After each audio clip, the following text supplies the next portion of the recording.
पहले भी दिया गया था ना, तो बाकी घर क्यों नहीं टूटे? बाकी घरों का क्या फिर? क्या यही अवैध यही अवैध मकान? नहीं आप दिखाइए ना, बैन करके आप दिखाइए। घर दिखाई दिया था, सिर्फ एक ही मकान है और वो भी देश का हीरो। और नहीं तोड़ना चाहिए। मैं ये वाकई सीरियस हैं, और अगर प्रधानमंत्री जी वाकई सिलकियारा टनल के इन हीरो को रिकॉग्नाइज करती है और देश का हीरो मानती है, तो उनको इज्जत सम्मान के साथ यही घर वापस बना के दें। जुल्म और अन्याय के खिलाफ जो है ना, हम सबको मिल के यहाँ से आवाज़ उठानी है। अवार्ड मिला है, अवार्ड इससे बड़ा जुल्म और कुछ हो नहीं सकता। मेरे आंखों में आंसू आ गए दोस्त के बाद से जब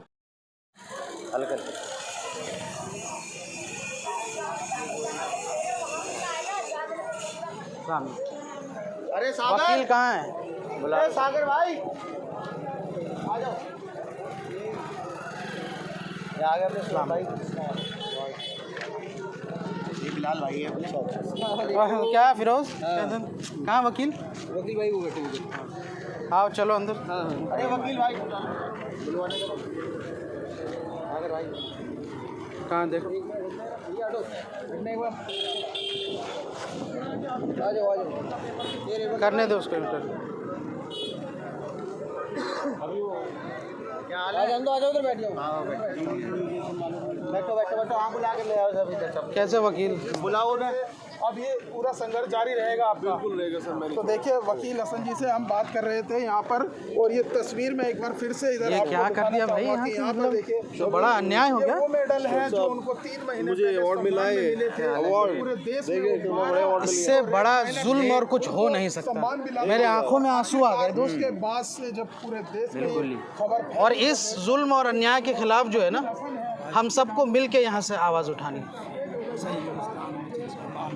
ये मसला सिर्फ मीडिया का नहीं, मीडिया का ही नहीं है, पूरे देश का। ये मीडिया का मुद्दा नहीं है। मसला जो है वो आपको यहाँ पे रह करके लड़ना है।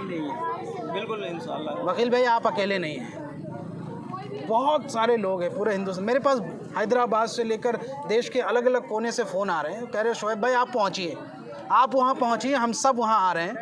और वकील भाई का घर बनाने के लिए सरकार की मोहताज नहीं है हम। मैं भी ये उम्मत खुद बना के देगी, इंशाल्लाह हम लोग खुद बनवा के देंगे। भरोसा है उम्मत पे। आप इस बात को समझिए। बिल्कुल बिल्कुल। ये जो जुल्म जो हुआ है, रंगरेज समाज की तरफ से भी, मैं रंगरेज समाज के राष्ट्रीय हाजी रंगरेज साहब हैं, हाजी मेहरदीन रंगरेज नाम है मेरा। बिलाल खान साहब पूरी हैं। मदद मिलेगी।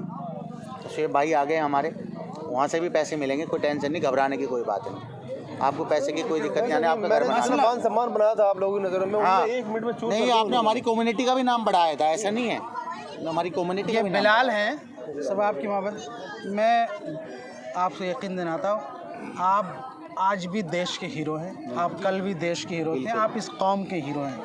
और हीरो के साथ जो ये ज़्यादती है, ये हम बर्दाश्त नहीं होने। बुला रहे हैं हीरो को ये। मैं जान रहा हूँ, ये जो तमाशा बना रहे हैं, मतलब इससे ज़्यादा घटिया काम डीडीए कर नहीं सकती थी।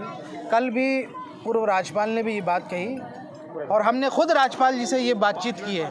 अब वो कह रहे हैं कि नरेला में मिल जाएगा, वहाँ मिल जाएगा। हमें यही घर चाहिए, नहीं चाहिए, बिल्कुल हर हालत में यही घर बना के देना पड़ेगा इंशाल्लाह। और मनोज तिवारी अगर सुन रहे हो तो कान खोल करके सुन लीजिए, ये जो आप नौटंकी कर रहे हैं, ये तमाशा बंद करना चाहिए। अगर आप वाकई सीरियस हैं, और अगर प्रधानमंत्री जी वाकई सिलकियारा टनल के इन हीरो को रिकॉग्नाइज करती है और देश का हीरो मानती है, तो उनको इज्जत सम्मान के साथ यही घर वापस बना के दें, और इज्जत के साथ, सम्मान के साथ, और माफ़ी भी मांगें। डीडीए को माफ़ी का ख़त भी लिखना पड़ेगा कि उन्होंने ये गलती की। मुझे ये बताओ, आप सब यहाँ मौजूद हो, ये कोई हमारा कोई ये प्रोपेगेंडा नहीं, हकीकत बात है। ये वकील भाई के सामने कह रहा हूँ, ये चारों तरफ घर बने हुए हैं, ये बने हुए हैं बराबर में बना हुआ। तो क्या ये खाली नहीं करा? क्या ये खाली बीच वाला घर डीडीए में इलीगल होगा और बाकी सब लीगल हो जाएगा?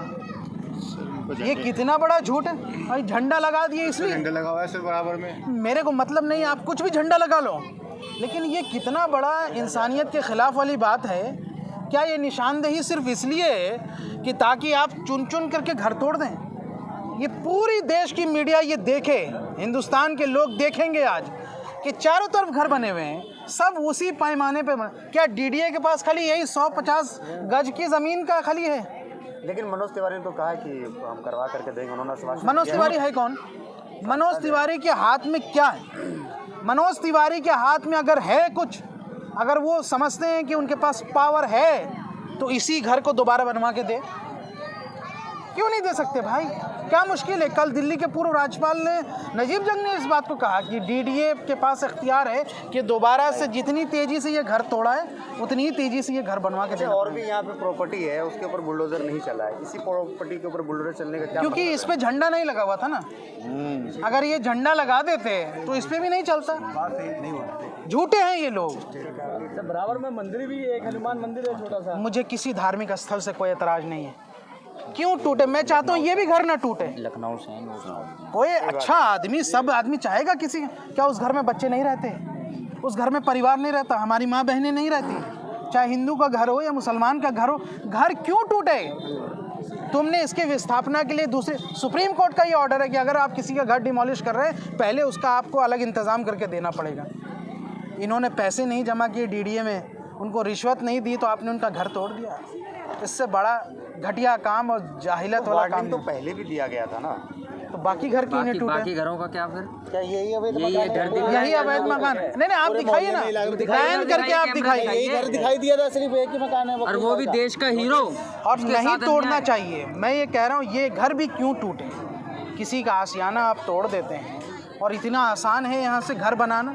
सदियाँ गुजर जाती हैं घर मकान बनाने में, ज़िंदगी गुजर जाती है, और आप 2 पल में तोड़ देते हैं।